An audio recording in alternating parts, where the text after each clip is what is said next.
What is good, everybody? It's your boy Pat the Designer back at it again. Me and the super producer in the building. Question on the table today. Something that Joel has brought up a couple of times this week. But I think the chat is actually confused. I think they're thinking that we're trading Fields and the first overall pick. That's what I thought. No, it was options for trading the first pick and the options for trading Justin Fields. I don't think so. Not a combination. I think that's what we were having the whole conversation on. No. Well, it's a great moment to bring this up now, Joe, because that's literally what we're talking about today. That's literally what you've been saying all week. No, I did not. No, don't change it now, Joe. Don't change it now. I didn't. I did not say that. Well, we'll be talking about it. We Is there can an option clarify. there? What could you do with trading that 9th overall pick as well? Will be on the table. We'll talk about all that and more. And of course, the Friday free-for-all. All that and more on today's episode of the Windy City Breeze Sports Talk Daily. Hit that like button, subscribe to the page. Leave that 5-star review. Y'all know what to do. Now, correct me if I'm wrong, right? Because it's the whole point of making this title, making the thumbnail, making the video, all of that. So you saw all of this and we're like, no, that's not what I said. Literally what you said was there are 2 Hall of Famers in this. You could trade Justin Fields and the first pick and get a haul. Hall of Famers? What Hall of Famers? I mean, 2, not Hall of Famers. I'm sorry. I didn't say any of that. 2 Heisman winners. 2 Heisman winners. Yes, there's 2 Heisman and you could winners. move back and get one of them. One of the Heisman winners. Yes, that's what I said. That is very correct. So that's different from what the title. No. I was first of all, you came up with that. So you said this yesterday. Oh my God. Okay. All right, people. Here we go. And we're off to a great start. Mm-hmm. Yep. I'm just saying, do you think that there is a scenario where the Bears could do this? I get this is a meathead topic. I don't think that the Bears would do one or the other, but there is a possibility that they could because there's multiple options in this draft at the quarterback position. Drake May is still available. Jaden Daniels is still available. If somebody feels that the best option out there is Caleb Williams, they could give you multiple hauls. No, what? Okay, let me clarify what. Okay, you clarify what you were saying. What I was saying was because we have the first overall pick. There are 2 Heisman winning quarterbacks in this draft. Right. We could trade that number 1 pick to go down. So to 2, maybe 3, whatever. So, and we end up taking Jaden Daniels, right, the Heisman winner. Then we still got Justin Fields, which we could also, because now we have him, trade Fields. But we get the haul for that first overall pick, and we still end up with a Heisman winning quarterback.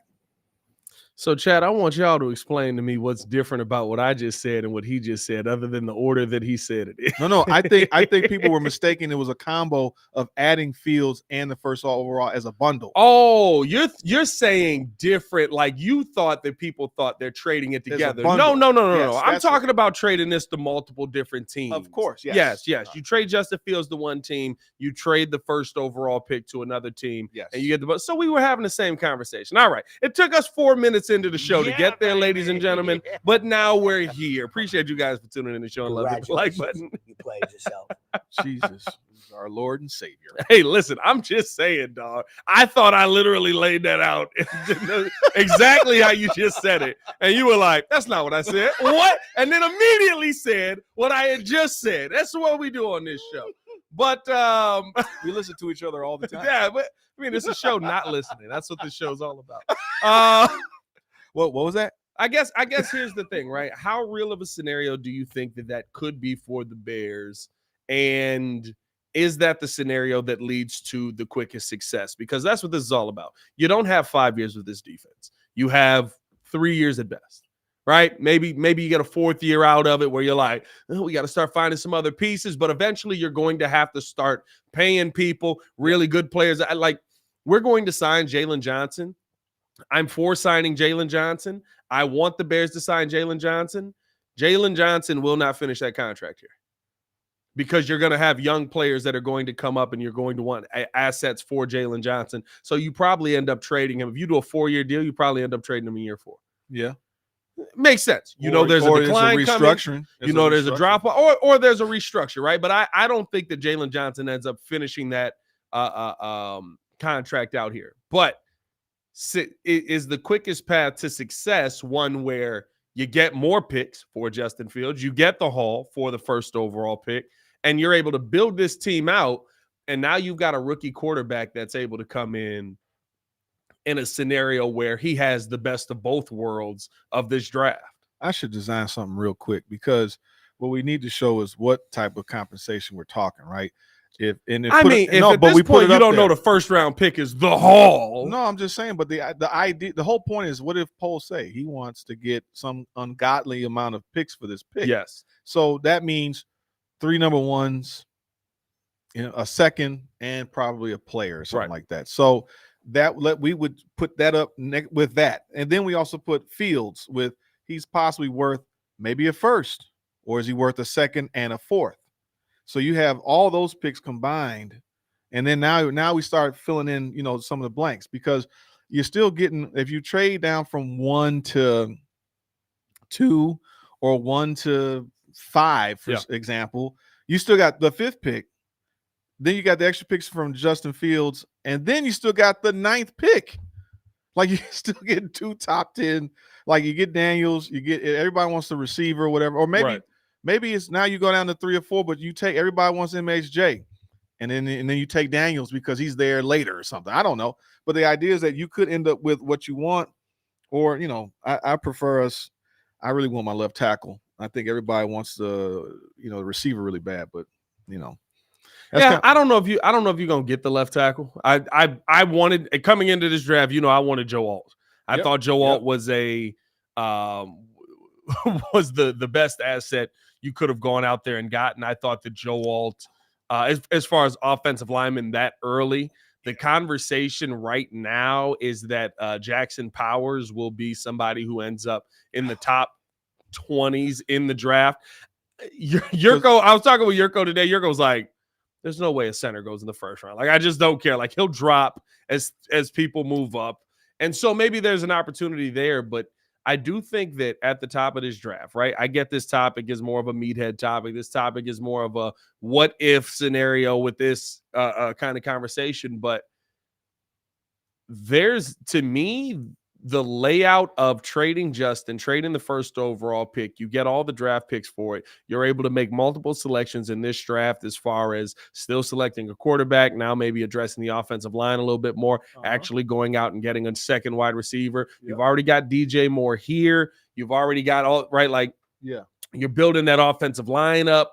That, to me, is a scenario where I look at it and I'm like, well, yeah, that's usually the scenarios where quarterbacks kind of come in and cakewalk their way into the NFL, right? Those are the scenarios where quarterbacks come in and they have the Pat Mahomes careers because the team was already set. So, yeah, I just had to throw it to the right guys, and now I can put up 5,000 yards. That's the scenarios where, right, Dak Prescott walks in and, he sits for a little while, but he's able to come in and absolutely, take over that team. Like, those are the things, to me, where you can't say that Ryan Poles, and I would be concerned if Ryan Poles wasn't weighing this as an option, because this is doing your due diligence. This is, if you evaluate the quarterbacks, if we go into this draft and you evaluate the quarterbacks and you say Caleb Williams is the clear-cut number 1, but Jaden Daniels and or Drake May are going to be really good quarterbacks in this NFL for the next 10, 15 years.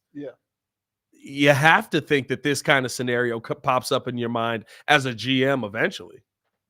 So look, like, for example, centers can be drafted in the first round. There's just like it happens. It's just rare. It's not necessarily rare. Crazy. Like Logan Mankins was drafted the 32nd pick. It's closer to the second round. Yes, but the idea is that there might be options to trade that 9th pick and move down a little bit, or again, if they move on from Fields and whatever picks they get, that's probably going to end up being that center, and who knows with the haul, because let's just say you get 3 number 1s in the second round pick, and that second round pick ends up being your, Poles could get that pick, move up into the first round or whatever to get Jackson Bowers. Like, he's got a lot of collateral to be able to move around.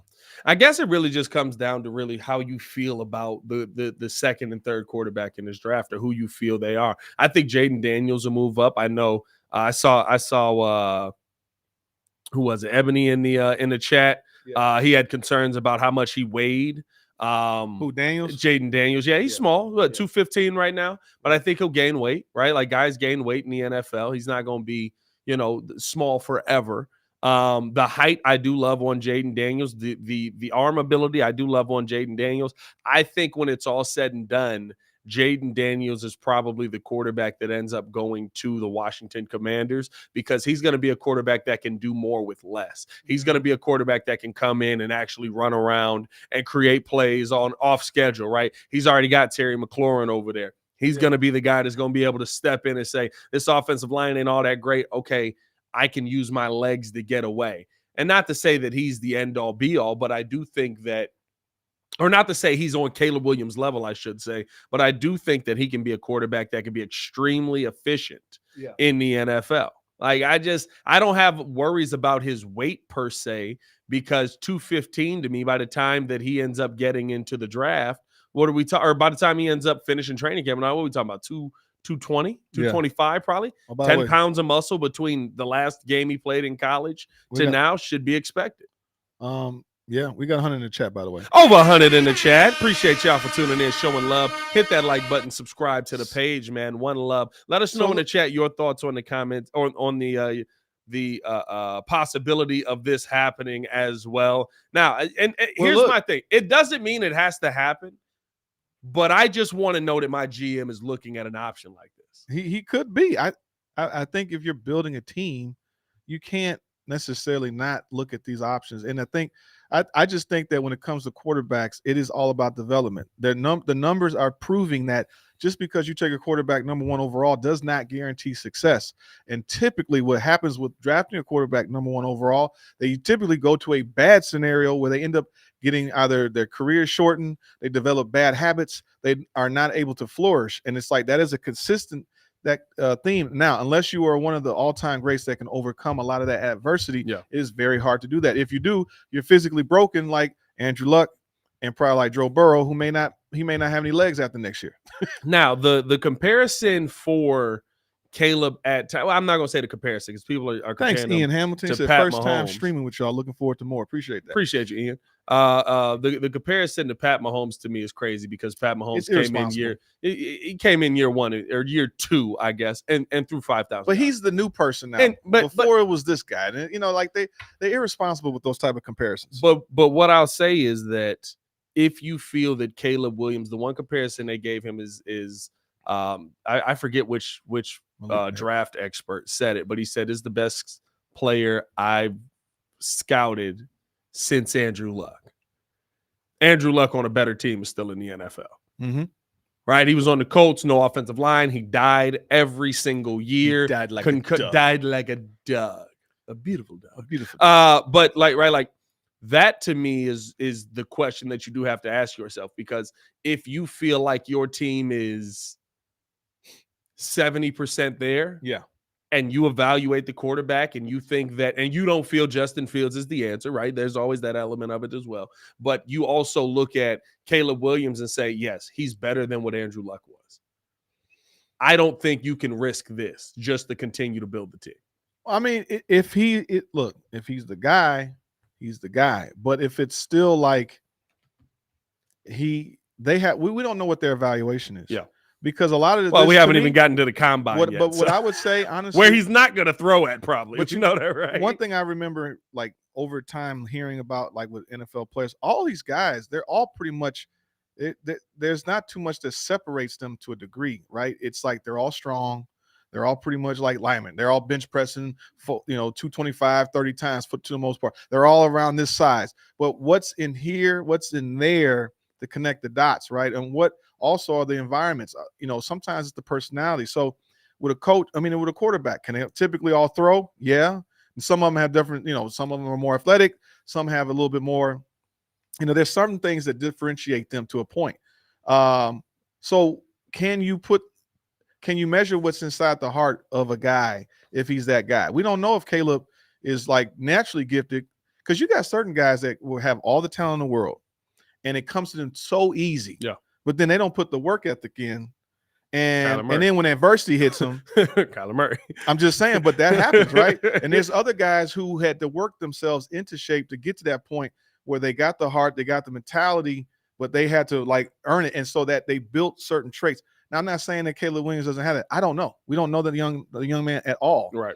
But my point is that depending on the type of quarterback that gets to that certain level, if I Jaden Daniels deserves the respect of being a Heisman winning quarterback. Drake May, more of a project, 6 foot. Mitch Trubisky's ruining his draft. Right. stock. It's all of a sudden like it's Carolina. Just like UNC quarter. Well, let's be real. Right. That's not fair to him. Who's the last? Has there been a great UNC quarterback in the NFL that I'm not thinking of? Like, are we missing? Oh, I wanted to shout out Baki's comment because he was saying so that was another comment brought up about how if we take Daniels, then you draft Malik Neighbors. Now I don't know all his intangibles yet. I haven't done a dive into a lot of these players yet, which we're going to do pretty much as we get ready for our we got our war room coming up. We gotta come up with one of those like big voice things. Yeah. The Windy City Breeze War Room. Yeah, that's coming, fellas. Do we want to put the date out there?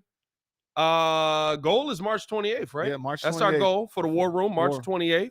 It's going to be a great time. We're going to be in here, full on live stream, couple of hours. We're bringing pizza. We're bringing alcohol. We're bringing draft breakdown. And we're going to sit in here and we're going to put together the Breezes version of the Chicago Bears. And then Ryan Poles will fade everything that we say that day. More than likely, he will literally like, use you guys us. don't know what He'll be like, isn't this the dude that told me to draft or trade for Claypool? I know exactly what to do with this guy. What's my man? Where's my man in here? He was Cartea Alexander. Keep Justin Fields. Build around this dude. It's like we have no choice. It's whatever they decide they're going to do. Yeah. I'd like to keep Fields. But, listen, but I don't know if the contract's going to line up for him. I'm fine with keeping Justin, but I think here's the thing: the conversation is more so: is your GM doing everything? Right. Like even is there a chance the Bears get JJ McCarthy? Shout out Tropical Yo Boy. Like, is there? If you build this team the right way, could you get JJ? Because guess what? JJ, you have no problems letting him sit and develop and learn for a couple of years behind a quarterback. You have no problem because nobody's going to be clamoring for when are we putting in JJ McCarthy. No. The minute you get another quarterback and if Fields makes a mistake, if he's still here, that will create havoc. Yeah, but we had that with Tyson Bagent this year. And it didn't affect anything in the locker room. It didn't affect because he didn't necessarily deliver. The whole point is that they will be clamoring for him. It's the same thing with Mike Glennon and Trubisky. It was like there was like a fervor, like put Trubisky in because Glennon was Mike bad. Glennon sucked when he showed up. Like they signed Mike Glennon, and it was like, hey, he has no good plays. But I'm saying, but it doesn't matter if Fields misses a pass and it's just a routine thing. It's going to turn into a whole because it's still divided up here. But I think here's the thing, right? If that pressure breaks you, then yeah, you're not the starting quarterback. No, I didn't say they broke him. I'm saying the fans and the clamoring for the other. I'm saying it creates a toxic environment. I wouldn't even want the Bagent thing got weird because it kept being the same dude cheering for Bagent. You know what I mean, like the dude with the beard and the American flag in the background and the Bagent got weird. No, especially with how black Tyson Bagent is in the locker room. Like this man be talking like I'm not talking about, but I'm not talking about from a player, even the player standpoint. The point is that the national media, the local media, the fans, you're just going to create. It's better to just start fresh versus creating that type of pressure. I'll tell you this, if you start worrying about what the fans who said that if you start worrying about what the fans are clamoring and thinking how the fans think, you'll be sitting with them. Oh, yeah, I've heard that before. I don't remember who said that, but that's facts. That. Like if you're worried about at this point, right? Because listen, I'm just saying that's what people are. I'm saying you're creating a toxic environment. You're gonna do what you got to do regardless. Yeah, but it's about, is it a toxic environment in Chicago or is it a toxic environment in Hallis? Because Hallis wasn't toxic when Bagent was in. Justin Fields was right there. Let's go, baby! Big dubs. Right. We need that. I'm not saying inside house. I'm saying that the fandom and the idiocracy that can come with that after the fact is all I'm saying. It's just I would rather that now if they make an announcement, look, we draft this quarterback, we keep Fields, he will not play this year. Yeah. And then they do that and protect the quarter, like don't even ask for him. Hey, listen, that them announcements don't work because you know how training camp go down. It'd be like he's not gonna play this year, and then like a week into training camp, we go, we're seeing here, we're gonna give him some run with the twos. Then another week go by and be like, we're gonna give him a shot with the one. Listen, he's still our starter, but We just want to see what the young guy has got. And then by the time you get to week 1 of the season, it's like, so our starter's going to be Bryce Young. We're a big believer in what he does, what he brings. We think he's ready for the job. And he falls flat on his face. I just want to make sure, like this is a scenario to me that is the likelihood of it happening, I would say, is the third highest likelihood, right? I think number 1 right now, unfortunately, is the Bears are going to trade Justin Fields and keep Caleb and take the number 1 overall pick. Mm-hmm. Number 2 right now would be that the Chicago Bears go out there, keep Justin Fields, they get the haul, they go build this team out and win. Because they got their guy. But the fact that all I'm saying is this has to be an option that is available, because I've seen quarterbacks come to the team that's ready to go and dominate. Mm-hmm. I've seen quarterbacks walk onto the field and be like, oh, I got DJ Moore to throw to? Oh, Yeah. snap. That makes this easy. Right. Oh, I got Cole Kmet over there. Oh, snap. That makes this easy. Like, that's all I'm asking for the Chicago Bears to do realistically here. And that's all I really want to see, is just go through all of the options that make whoever's under center's life easy. For some reason, we've got this notion that a system has to be quarterback friendly. They should all be quarterback friendly. I don't want quarterback unfriendly systems. I want my quarterback's life. I don't want quarterback unfriendly teams. I want my quarterback to be able to walk onto the field and go, oh, well, this is easy. Yeah. I thought this would be a lot more difficult. Well, yes. And I mean, you just want, what we want is a structure and a system in place, and that we have someone that's learning and getting better. So, you know what I would love? We sit there and we Brock Purdy question all year. Is he that good? He leads in every stat category. Yeah, but he's top 5 in literally every quarterback stat category, percentage wise, touchdown completion, all of this. And every year we just and it'll be every year he's with Shanahan. We'll go, is he really that good? Well, that right, like Brady was a system QB until he won in Tampa. Then it was like, oh, maybe he doesn't need the system. Maybe he is better than the system. Brady was Brady after I think the 3rd championship, and then he went crazy when they got Randy Moss. Brady was amazing, but everybody said when he left, he's not going to be the same without Bill. Well, I mean, that's just talk. All of it's just talk. No. I don't think I ever thought necessarily that. I mean, you have to give Brady his flowers and the respect. Because the thing is, they turn over their style like 3 times. The first set of championships that they won, the first 3, that was a whole different team, different offense. Yeah. Like Charlie Weiss, when he got with then there was Daniels. with Daniels, but I think then they have Bill O'Brien before Daniels. Yep. Like he went through a different set of offenses, so it showed his talent and ability to do that. Now they would say he's the check down king. But that's the scheme that he ran, and he showed him when he went. But that's what I'm saying, right? Like it's can he do it when the system's not there? I don't care. But I would love to be having these debates about the quarterback of the Chicago Bears where we're like, oh, is it the system or is it the QB? Because you know what? It means we're winning. No. It means the quarterback's throwing touchdowns. That's all I care about. But what you want is exactly what happened in Tampa Bay. They built the whole team up. Yeah. And another guy came in and practically he took Jameis Winston's squad. If he could stop turning the ball over, they had a perennial contender there. Yeah. And of course he brought Gronk with him and crazy boy. Antonio Brown. Yeah. But that defense was there. The offensive line was there. Like all those things were in place, and we could do that. My thing is I want us to fast track to get that team built up to a point where we're able to really build this offensive line. I don't want just average dudes on the line. We're talking about getting extra top 10 picks on the line. No, yeah. And I was back to our point about the center. The highest I've seen centers go, I was kind of looking it up. 18th pick is about the highest I've seen a center go. In a long time. Yeah. No. In the last 2014 and 2011. Right. But in the last 10 years, like centers have gone in the first round. A lot of them typically second and then mid rounds after that. But you all right back there? What's going on? Hey. So anyways, I just think that for the most part, I want us to build our squad up and capitalize on getting this talent. And we're in a very unique situation that's not going to happen. So I don't want to overvalue getting Caleb Williams when he's probably maybe a half a step above Jaden Daniels. But if you put him in a good environment with a good line with a good system. Does the system elevate where the quarterback is? Because which is a great point, because I will say this. I do believe, now I don't know if it's still the case. I don't know if he still has that skill set. By the way, 168 in the building, 43 likes. Let's get this up over 100 likes, man. Let's get it up over 100 likes in here. I don't know if this is still the case because of the injuries, the time off and stuff like that. But even when Pat Mahomes was being Pat Mahomes, I thought Deshaun Watson was a better quarterback. Yeah. You know what I mean? Like I thought Deshaun Watson was a – Did I do that right? I thought Deshaun Watson had more ability to do more with less.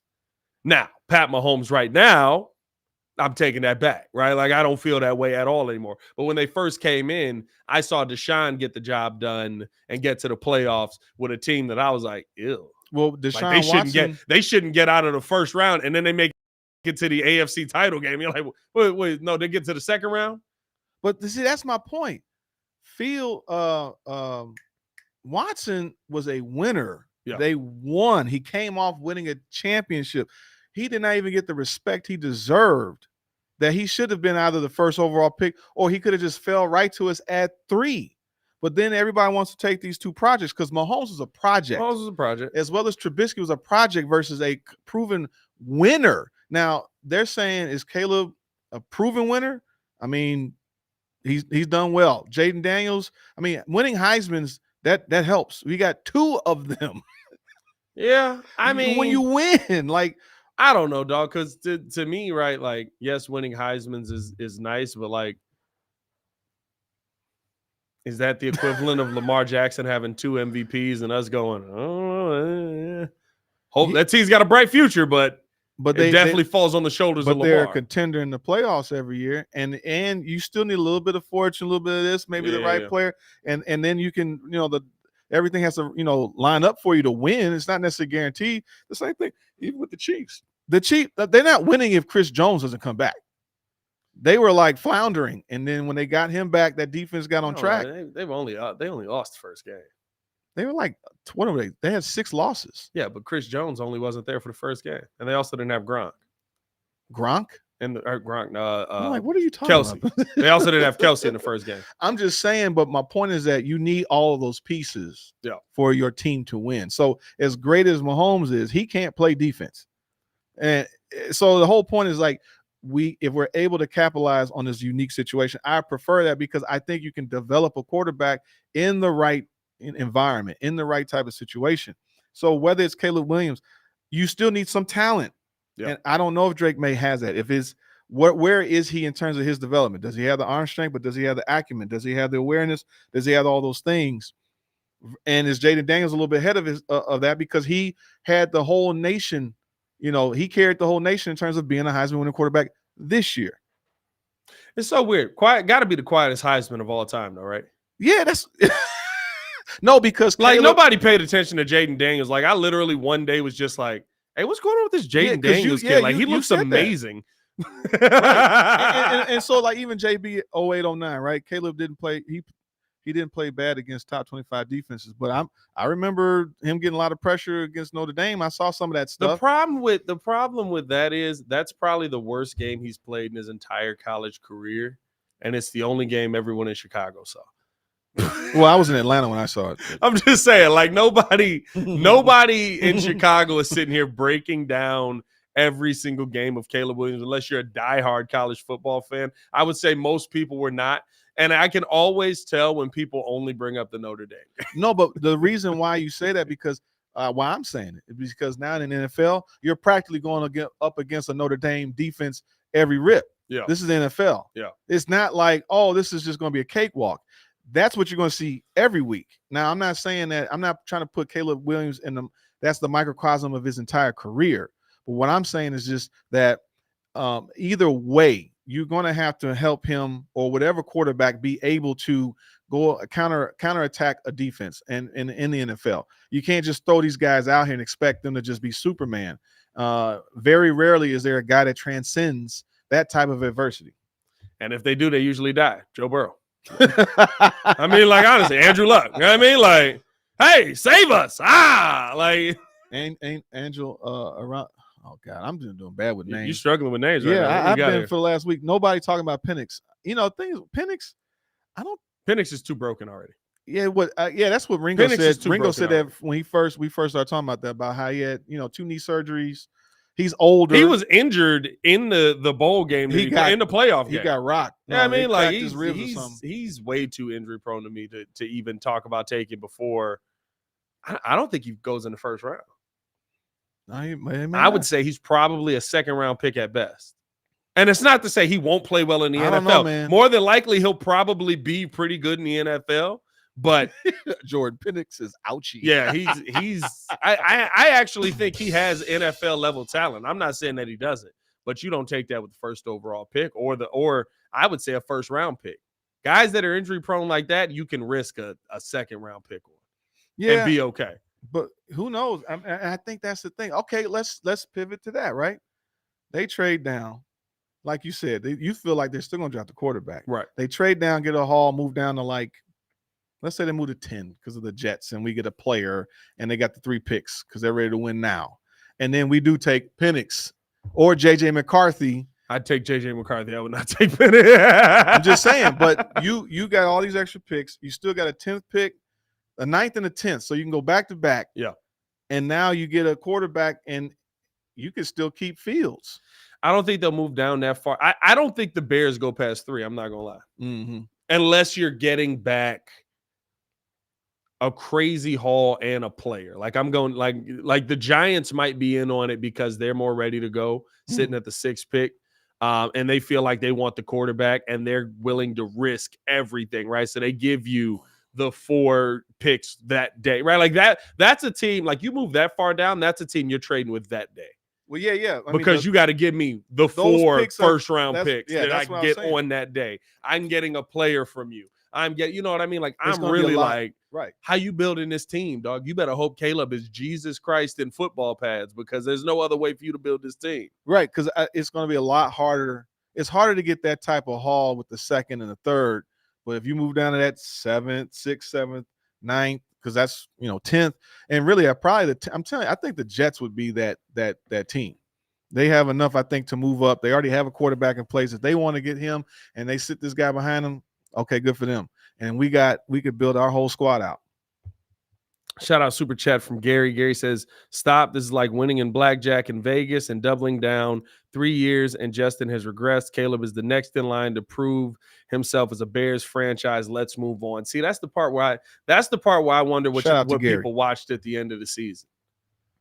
To me, Justin didn't regress. I don't think he regressed neither. I think Justin got better. Now, do I think that his mechanics got worse? Yeah, but Luke Getsy openly said he was going to change Justin's drop back and his footwork, and I think that his mechanics have gotten worse from there.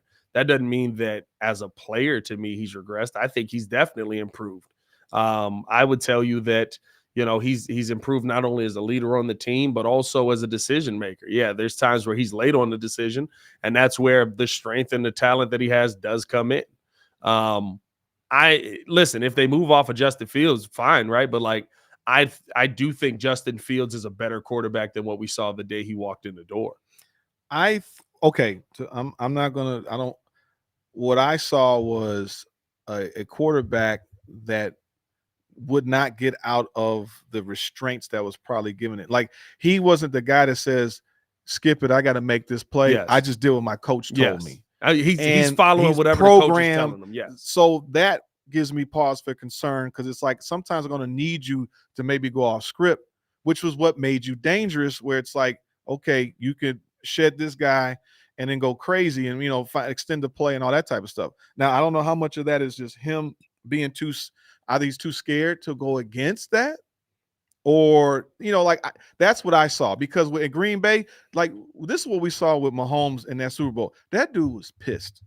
Yeah. He was mad. No, we're going down. We're going to win this game. We saw. He couldn't believe they wanted the ball. Did you see that? I saw. Did you see that video when they were like, he was like, they want the ball. Yeah. They want the ball. I don't know. Hey, Travis Kelce said, they want the ball. They can have it. Yeah, we're going to score. Yeah. Oh. Yeah. I do like that. I get tingly when players be like, you disrespectful. Now, it was creepy. The video, I don't know. We got to take a break. We also got to do this ad read and then go to the other topic. But the video that was mad creepy is Tom Brady was doing like a TED talk, and he was like, I want to do anything to give me an advantage. And so I'd be like, did he just say something about my mother? Like what? I was like, oh, Tom. Like normally when anybody else does that, it's like, I like this. It's like, well, that's a little creepy. Let's never do that again. Yeah. Like I saw that today. You get what, Pat? You get what? Oh, yeah, Trevor, that was crazy. I get a little tingly. It might be a flag. That might be. I throw it on myself. You're funny. I throw it on myself. It's not the red flag though, Trevor. That's I got a challenge with the red flag. You know what I mean? I'm not challenging that one. Not challenging that one. Hey, Stefan, calm down. Stefan Adon in the chat. Shout out Stefan Adon. He said, "You get what? You get what, Pat?" Silly. Hey, man, appreciate y'all for tuning in to Show and Love. We're gonna take a quick break to have a word from our sponsor. Before we do that, we over 200 in the chat. We are so 193, but I'll take it. 200. Jordan said that background saucy, Joel. Why? Thank you, Jordan. Coming in second place, chasing $5,000 yesterday. Oh my God! I'm just saying. Oh, here we go. We'll be back right after this word from our sponsors at Aura, where we got to break down what should the Bears do with the 9th overall. Actually, it was 3,000. 5. Yeah, close enough. Yeah. Appreciate you guys for tuning in and watching the show. Today's episode of the podcast is brought to you by Aura. Have you ever done a Google search on your own name? You'd be surprised what pops up. Your full name, email address, home address, health records, your relatives. It's all out there. And that's why I've been using Aura, the sponsor of today's video. Aura shows me which data brokers are selling my information and automatically submits opt-out requests just for me. Cleaning up my information not only helps reduce the amount of spam I get, but it protects me from hackers who could use that information to help them access my social media, bank accounts, and other sensitive information. It's really simple to set up. I don't have to download several apps or go to things like antivirus, VPN, password management, parental controls, identity theft, but you can get all of that in one place with Aura. I get everything at one affordable price as well. You may already have one or two of these tools, but not having Aura is like leaving the front door locked while leaving the back door and windows wide open. For you to be able to take advantage of Aura, we got a special deal for you here today. Stop data brokers from exposing your personal information. Go to my sponsor at https:/aura.com/the Windy City. Again, that is aura.com/the Windy City to get a 14-day free trial and see how much of your information is being sold.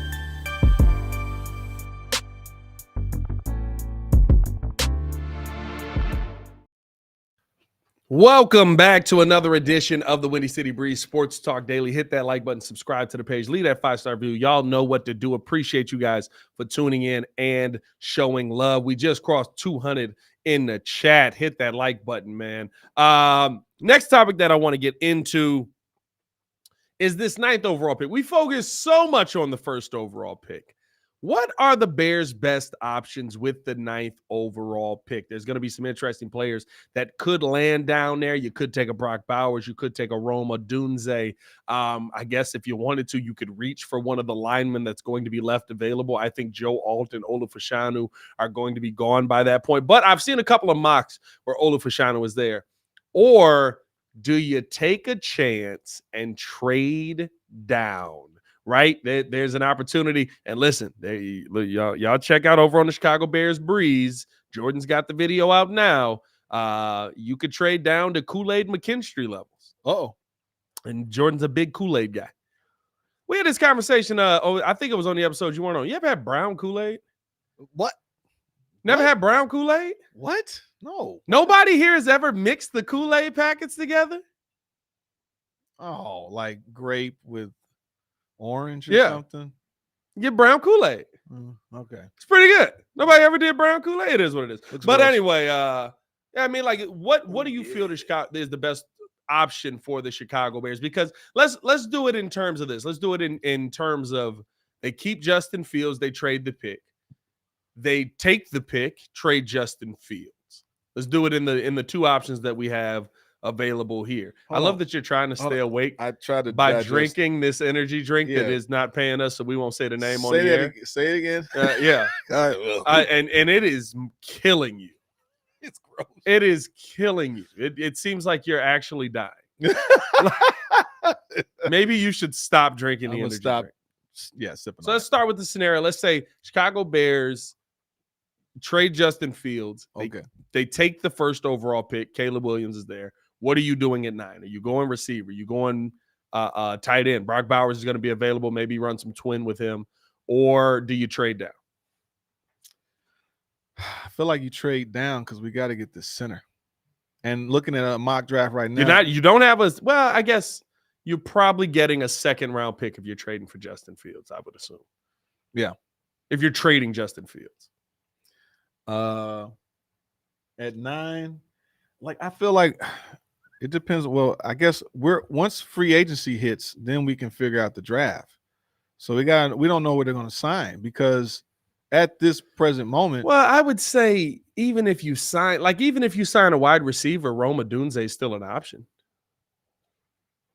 Right? Why wouldn't you? we need If he's there. You want what Brock Bowers is looking like 5th. They're not one of these mock drafts got him go as high as 5. I think he's gonna fall. Quarterbacks always make their way up. I think Brock Bowers is gonna be available later than 9. I'm not gonna lie to you. At 9, I just think okay, so now that means you're starting off with Caleb. You got to give him. He has DJ Moore. We still need that center really bad. So unless somehow we got to address the center's position, so either we're trading down to like 5th to 18, and we picked up another pick, and now you take lay 2, and then you grab the center in that second. You grab a center in the second round, depending on the pick. What kind of capital are we looking for the 9, though? That's the real question, right? Like, are you getting a future first, probably, and or like a future seconds. second or something like seconds, that? Yeah, I mean, like, yeah, that's the real question that you have to ask. What kind of capital are you getting back for the first? To me, I don't know, man. I'm probably making the pick there. I'm probably making my selection at that point, because to me at that point, right, when you get to 9, you're talking about still being able to get one of those possible game-changing wide receivers. Or the best, you're getting still one of the top linemen. Alt's probably not there. I mean, unless you, and it depends on where Jackson Powers is slated. Say that again? It depends on where Jackson Powers is slated. Well, he's probably he might be the 18th, 20th pick. The highest I've seen the center go is around that range. That's what I'm saying, right? So like he might be the question for me would be not to say center is not a great need for us. We do need the center position. We do need to address that. And I think Jackson Powers could be a good name for that. But do you feel like he falls to the second round? If you feel like he falls to the second round, maybe make the trade there anyway, but you'll have a second round pick. It kind of depends on where that second round pick is going to end up. With Justin Fields, what team are you trading? So if you get him in Atlanta, Atlanta's sitting 43 right now. They have Jackson at 20. No, they got this one mock draft has him at 26th overall. Yeah, late in the first round. I don't think I don't think he makes second round, and we need a center. So if it's 9, too high to take him. But if you can move down and end up getting, you got to get a center out of this period. On the latest Mel Kiper, I know everybody feels about Mel Kiper, mock draft right now, it has Olu Fashanu going 9th to whoever that may be. It could be the Chicago Bears, and that Joe Alt would go before that. They've got Brock Bowers 7. Yeah, he's got Brock Bowers 7. I don't know about that one. Yeah, I mean, what V-Dog, what did Cliff Kingsbury say yesterday? He said, "Hey, Pat and Joel, I'm good on Cliff Kingsbury because he shot the Commanders and himself in the foot." What he said yesterday at his press conference is obvious they want Caleb. Yeah, he basically was like talking about how good Caleb Williams is. Oh, he said that? I wouldn't listen. Because people were asking. He was like, well, which I don't know if that shot him in the foot. Because what's he supposed to say? Nah, this kid sucks. Well, he's gonna say if he comes to 2, we'll take him. Right. Yeah, I mean, like if he's there, like I didn't take that as but Black Belt Ben, I am offended. What do you mean don't take my advice on building a team? I'm trying to get us a stacked squad. He's got that GM hat. You see the He's GM got that hat, don't GM you? hat. Come on now. Come on, man. I'm trying to build a squad. I don't know, man. Like that's a I know that we knew that though. I don't think he shot him in the foot. That didn't change anything. Mm-hmm. It wasn't like Ryan Poles was going to let him off the hook or let them get less of a draft capital because they really didn't want him. Yeah, I mean, like I'm cool on that. I made a mistake on where he had him going. I was looking at his prospects, by the way, for Mel Kiper Jr. He actually has Joe Alt going 7 to Tennessee. Ben. 8th is Dallas Turner to Atlanta. And 9, the Bears taking Rome Odunze. And then 10, he's got Olufoshanu to the New York Jets. Down in that 20 range right now. 200 in the chat, by the way. Shout out over 200 in the chat. He's got Jared Verse out of Florida State. J.C. Latham possibly getting down there, right? Like maybe you end up taking a tackle out of Illinois, Jerzon Newton. You know what I mean? Like he's probably the best 3 technique in this draft. What can we get for Virginia? What can we get for Virginia McCaskey? Don't do Miss Virginia like that. Miss Virginia cooking out here, though. But yeah, if I'm taking Caleb, me personally, I'm probably selecting the pick. Jordan, I'm not going to even acknowledge that comment because I don't feel like getting a firestorm. So no, it's about Jalen. How Jalen? He's like, you said you want to get rid of him. I'm just saying I would trade. And well, Joe, you did say you wanted to get rid of Jalen Johnson. I didn't want to go down that path. Yeah, we know. Pay that man. Joe's playing Madden out here. So let's talk about the flip side of this, right? We keep Justin. You trade the first overall pick. Yes. What are you doing now? You're getting Justin, a haul. Trade the first. We get the haul with you that. You get the haul. You keep Justin. What are you doing it now? Well, if the haul gives me the receiver, right? You're getting probably Marvin Harrison. I don't think you're moving past 3. Yeah. To get the haul. You're probably moving 2. You're getting Marvin Harrison Jr. And then with the 9th, I still feel you have to move down unless you're able to. You got whatever the capital you just got from the haul. Right. Somehow I got to get back in the first round to get the center. So if I get an extra 2nd round pick or whatever to move up, that's how I'm playing that. Because if I'm keeping Fields, I got the number 1 pick, and I still got the 9th. Yeah, I mean move down to 2 or 3, however we get whatever pick that is. We're just trying, and at this point, we're talking about getting the best player available too. Because outside of if you don't get Marvin Harrison Jr., are we really sure that Rome Odunze is that guy? Because everybody, I like Rome, but everybody's on MHJ, and now it's Rome Odunze. But well, I think there's a difference, right? The wide receiver room this year to me is the same as the quarterback room this year. Drew said rumors the Rams center will be available. Oh, the is that a cap casualty or something? Yeah, the young kid. We'll see. They got a I can't even think of his name right now, but he's the backup, but he gets a ton of run because the starter ended up getting hurt. I don't know, man. Like in that first round right now, if I'm keeping Justin Fields, I'm taking the wide receiver early. I almost would say look on the defensive side there. I would almost say look on the other side of the ball because unless you feel, I don't think at that point teams are going to be as willing to trade up. Because what am I getting at 9? Because now the Bears have the haul. Now the Bears have options in the first round, probably outside of just, or they are the team. They're the team, right? So like I don't know if a lot of teams are going to have a ton of movement once it's about the trade like that happens. You know what? No, these quarterbacks are probably going to be the currency of this whole thing. Oh yeah, for sure. Because JJ McCarthy might be someone but you got to think up for. If you trade down, they take Caleb. You take Marvin. That means somebody's getting a quarterback that it wasn't expected to because the Cardinals aren't taking a quarterback. Right. So now people are going to want to move up maybe a little bit closer. But so the 5th pick with the Chargers, right? 5th pick is the Chargers. Someone 6th pick is the Giants. He won't get past the Giants. Who? A quarterback won't get past the Giants. But there's like 4 of them. And you still got Bo Nix. Yeah, but they at the end. They're at the end of the first But round. that's the same thing. When Anthony Richardson came out of nowhere, threw a ball at the ceiling, Yeah, it was stupid. and then got picked 4th or 5th overall out of nowhere. Yeah, it was stupid. Like the quarterbacks. This is true. No, guys can move up. No, I agree with you on that. That's my point. Is that the quarterbacks? This is a beautiful draft because with Caleb Williams, you can sell it so high for this guy that I don't believe that. Maybe Caleb. I don't know if Caleb Williams is really the next coming of Jesus in cleats. I like how it's just Jesus in different football pieces.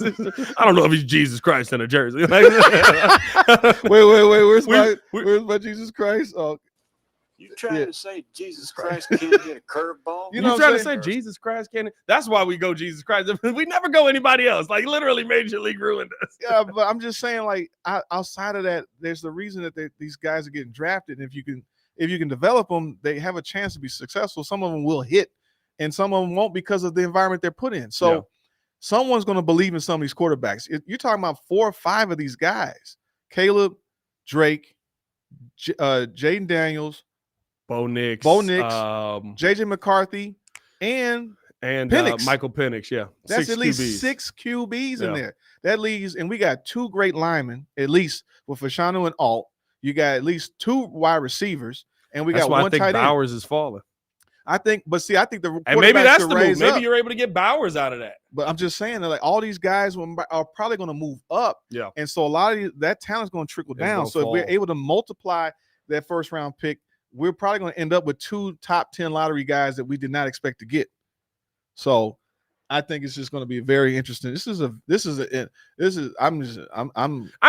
dog. I'm Listen, loving this. I said yesterday, you got to clap it up for the job that Ryan Poles has done in 2 years. Dog. We're top 5 in cap space yet again. We're third best team in cap space. We're at the top of the draft yet again. It's crazy as we got the NFL by the balls. We got the NFL by the whole league. And so to your point, let's say we signed Danielle Hunter. We don't have to draft a defensive end. I mean, you're talking about stacking this squad with all this. Well, you probably got to go. If you sign Danielle Hunter, you're not going defensive line. You're going to let Javon Dexter develop. I think the D line is set. Yeah, it's going to be Dexter and Billings. They're going to let them, grow, and then you got the 2 bookends, and now your D line is set.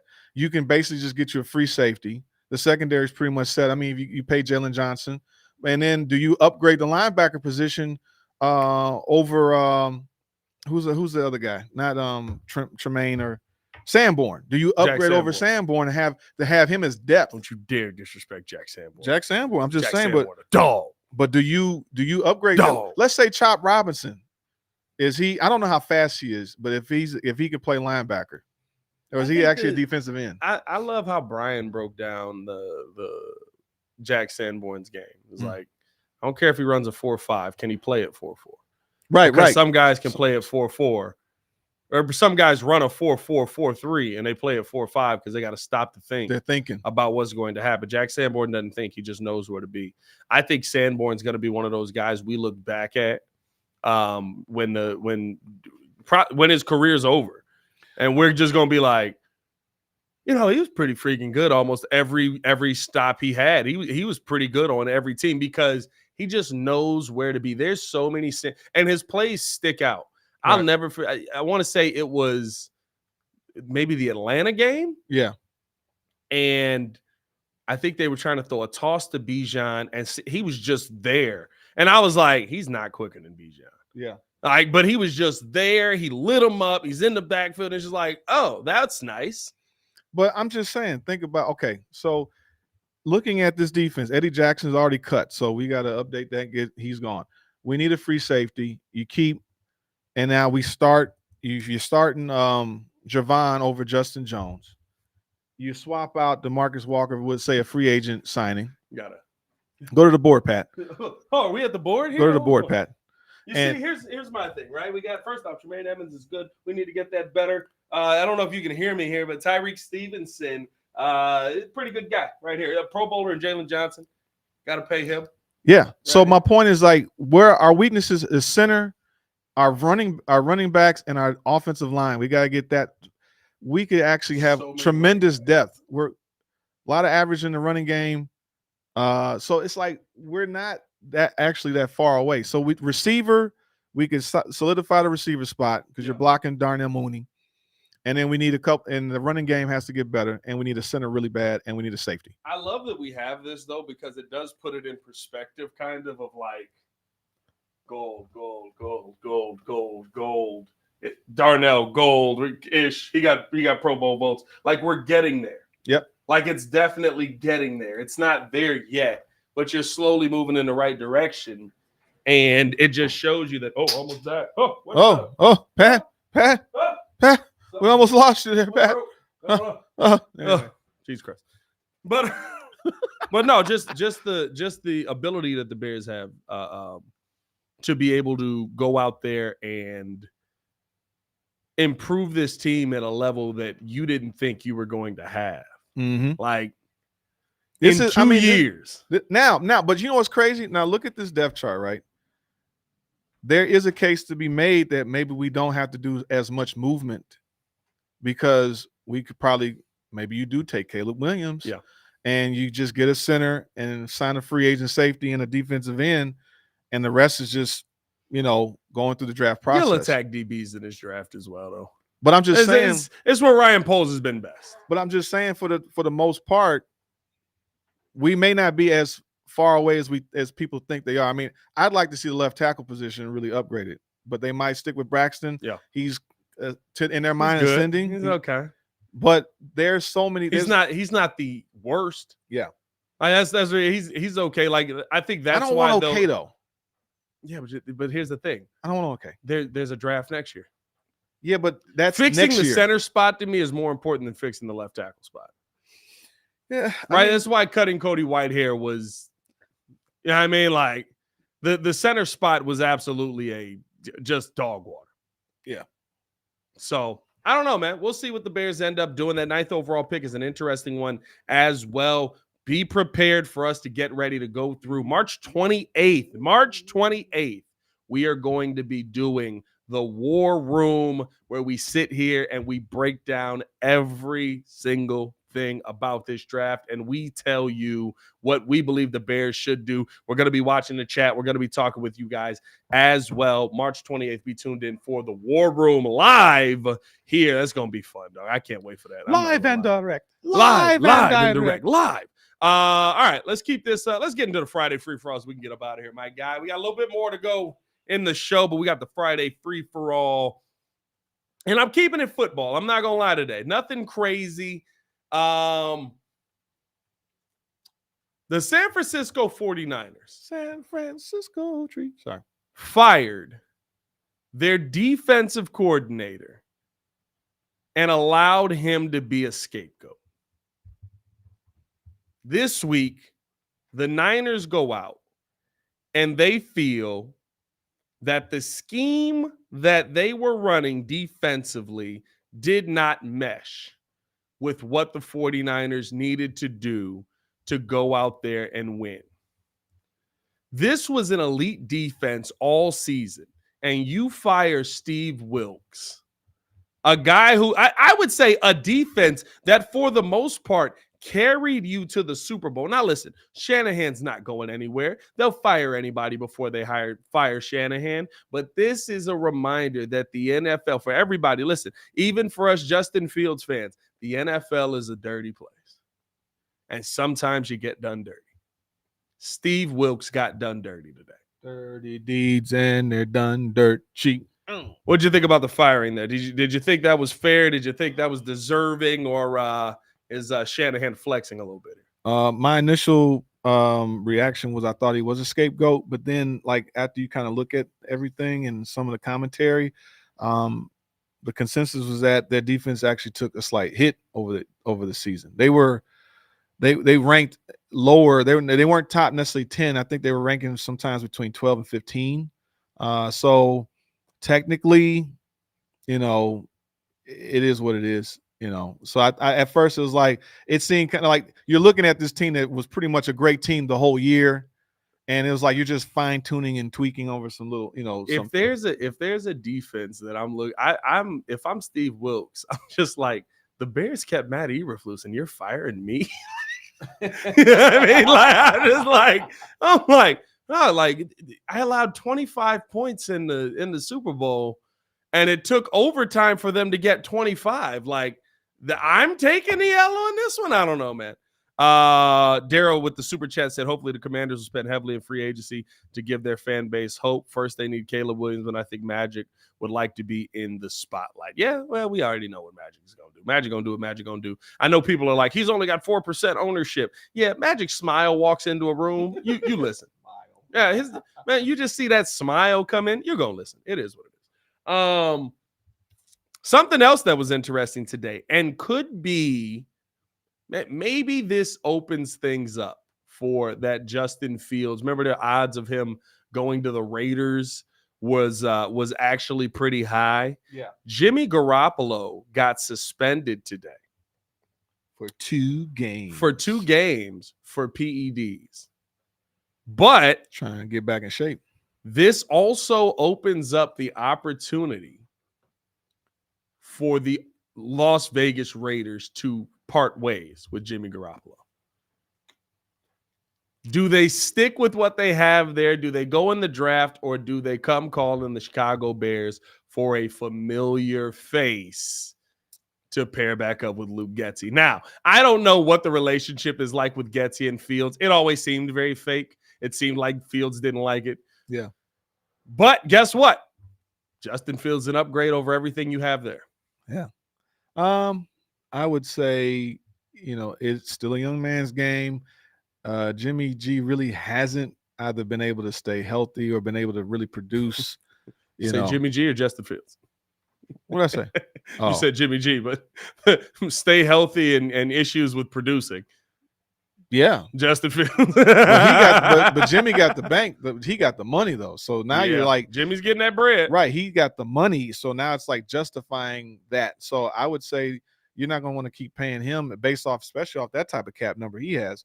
I would probably move on. I mean, he hasn't really proven nothing. He didn't do nothing in for the Raiders, His fall off was so weird because everybody viewed him as this great guy, the next Tom Brady. He's the come up. And then when he fell off, it was just like, oof, dude, why are you so bad? It's not that.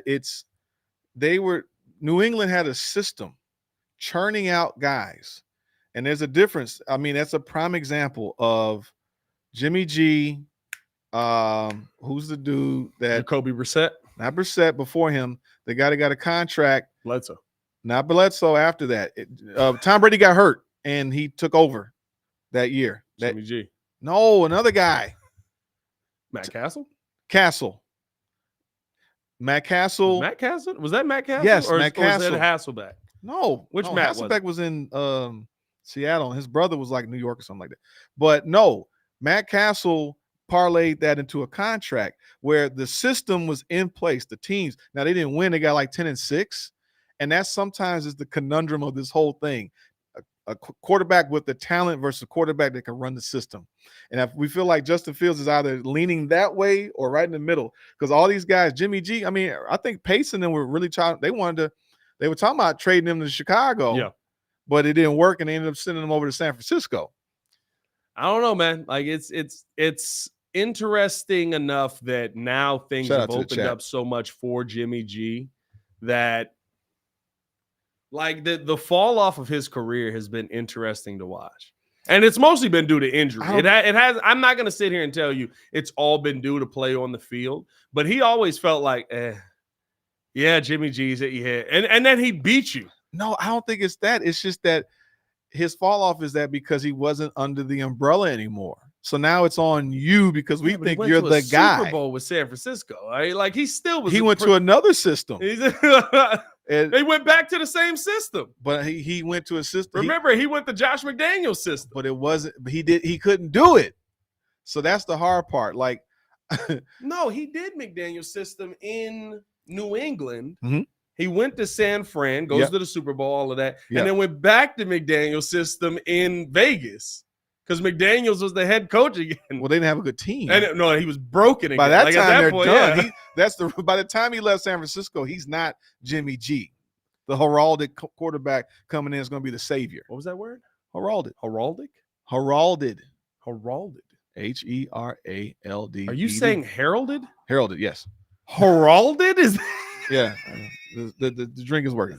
is that Well, it's not even alcohol. That I has nothing to do with finally got alcohol. one. You know you say that anyway. Heralded. I've never heard that Heralded. one, dog. I meant that. You know what's funny? So I've been meaning we should like write down a dictionary of all the words that we butcher Yeah. because there's a few. You got a bunch. It's like I should write that down. Cinnamon and green scrape. No, you had a few of them. It was funny. Just when we going through stuff. Anyways. Hey man. Geraldo. King Booker World. Heralded. Geraldo. Geraldo. Yeah, I didn't know what you were talking about, dog. Heralded. Sarah. I had no idea. So, yes, per Adam Schefter, it was released 6 hours ago. The Raiders are expected to release Jimmy Garoppolo before the 5th day of the new league year in mid-March, when he would earn $11.25 million roster bonus per sources. So he's going to be a cap casualty. No surprise there. Okay, what about this? Even if we pivot, what you got? What if we trade all these? You trade everything. You trade Fields. You trade down the one to get the Hall, and you sign one of these cap casualties as a 1-year starter for your rookie quarterback that sits a year, like Cousins or Jimmy G or somebody, or Russell Wilson. That scenario hasn't really been discussed. The Russell Wilson scenario is going to be interesting because he's going to get $37 million basically to go away. Mm-hmm. But I'm just saying, what if you did that where it's like, we have a plan. He's just here. We're giving him a 2-year contract because we plan to do this, and we're going to take JJ McCarthy in the later rounds. Yeah, because we got a whole bunch of picks. We stacked up. You know, what if that was the case?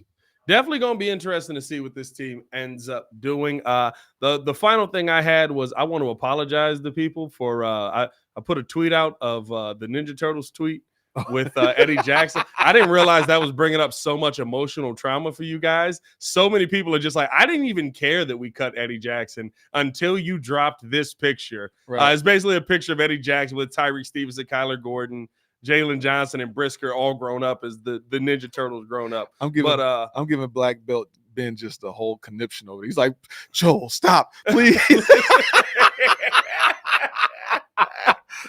Here's conversation. Here's my final one for the freestyle Friday. Speaking of emotional issues, right? So this one came to me this morning.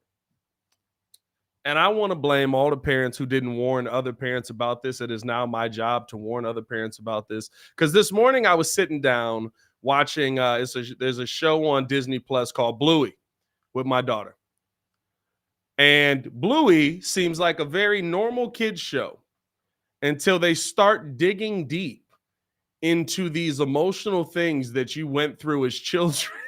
Oh, boy. In kid shows. Oh, boy. So I'm sitting there watching Bluey. This is the first time I've ever seen this show. My daughter watches it all the time, but she was with me this morning. She wanted to watch it, so I turned it on. I'm sitting there watching this episode, and it is an episode about how Bluey can't understand why one of her friends ends up passing away. Like, it's a deep show, dog. Like, I'm like, what is it? And my daughter's just like, it's cool. That's fun. Yeah, let's go. And I'm sitting there and I'm just like, yo, what is this emotional trauma that I buried deep down in my stomach and then basically have hidden away for hundreds of years, and now it's bubbling back up? Why am I sitting here a little teary-eyed at this show? And I look over at my daughter. I'm like, hey, you want to watch something else? And she's crying. No, she's literally just like, nah, Bluey's lit, dog. Like, let's keep it going. Like, nobody told me about Bluey. And I got to warn all the parents out there, just be prepared. If you went through stuff, it's going to come back up. Yo, there's a premature baby episode. Nah. I mean, like, I'm so far removed from all that stuff, man. I don't even know yeah, hey, the show's got deeper. You had Arthur. I mean, what were your kids watching when they were growing up? Super Readers, Yo Gabba Gabba. Yeah. Yo Gabba Gabba was dope. Hey, just dancing, people playing music, everybody having a good time. That's my thing. VeggieTales is a religious show. Oof. We just missed the Teletubbies. I just missed that phase. Super Readers with Wyatt. What else did the jokers watch? Yeah, I forget. Fool, you said VeggieTales. That's VeggieTales. VeggieTales? Oh, looks like VeggieTales. I didn't Yes, watch I it. did know VeggieTales is religious. There's a ton I didn't of watch religious it. episodes of VeggieTales. They're actually the most lit episodes. But yeah, like I was sitting there, I'm sitting there thinking this is a regular like Arthur. Mm-hmm. You know what I mean, every day This is when we deep. walking down the street, this month's like, what do you mean she's not coming back? Yo, what? I don't know, dog. But hey, that's all I have for the Friday Free Fry. Yeah, anything, Joe? Anything crazy going on? Anything wild that's happening that you saw this week? Any never mind. Any funerals you'll be attending that you want to tell us about? I don't think anybody died. I'm trying. You know, I thought I had something for Friday. We couldn't get Ringo on because we actually was going to do Trip and Skip, but we got to push that. So I really wasn't prepared for. I wasn't thinking about what. So busy with everything else. Nah, that's all good. Yeah. No funerals is good. That's a good Friday for you. Yeah, I mean, you know what? I would say I was proud of my That's when you scare me. You know what? No, my daughter. I was proud of my daughter. One of my daughters, freshman. She's a freshman. Yeah, got on the varsity squad as for track, and took third place on her first ever run on the varsity team. And I'm like, I was like, has anybody ever really seen her run? She was like Will Smith in the Fresh Prince. And she's got a little height to her, so Yeah. she kind of moves and reminds me a little bit of like Usain Bolt with the long leg kind of That's deal. good. And I'm like, but she's just cruising, and Yeah. she looks back like, you know, and just casually got third place. And I was like, it just hit me like, wow, shout out to my baby. Like I didn't expect that. So Shout out to her. very proud of her. Shout out to Jordan. He came and supported. So Can't go wrong with the kids out here winning, man. I love that. I love to see. Tell her to get first next time. Though. I mean, we're working on that. couple places short. I mean, That did it seem forecast. like she was running her hardest? Did it seem like she pulled up a little bit? It looked like it's just the coach said she's working on some speed techniques and things of that nature. But off the cuff, it was like it didn't even look like she was even pushing. What's impressive is from what she told me, she joined track like 2 days before Yeah. the meet. Oh yeah, she just joined. So she just got in there. She just That's joined. pretty impressive. And they threw her in the 200, and she took third. Is that third out of 3, or is that The 200 third is out of like 15 people? Like how many I schools were there? Oh, there was 4 schools in there. It was Kenwood, Morgan Park. No, Kenwood. Who was in there, Jordan? Kenwood, Lincoln Way East, Kenwood, Whitney Young, and HF. HF. Okay, all right. Hey man, no, I love it, man. I love it. Keep growing, keep getting better, and also my son. People know Cameron if they know he joined the long distance. He's on the long distance track. I was like, you want to do that? That's tough, man. I'm not gonna lie. When you told me Cam joined long distance track, I felt bad for him because it's like, dang, dog, you gonna do all this just to lose to an African someday. Right. Like, it's not in our. I mean, we run well, bro, but Yeah. you're not gonna outdo African long distance. I don't bro. think he's gonna. You're not gonna I'm outdo. like, African I long told him you can quit anytime. I'm like, that's 800, He's gonna 1600, be and 3200. phenomenal shape. Phenomenal shape. Phenomenal. Hey, man, appreciate y'all for tuning in and rocking with us for another week over here on the Windy City Breeze. Y'all know we're going to have content dropping throughout the weekend, so stay tuned in with us on that. As always, man, hit that like button, subscribe to the page, leave that 5-star review. Y'all know what to do. For the super producer, Joel Holt, I'm your boy, Pat the Designer, back at it again. Y'all stay safe out there, Chicago. One love.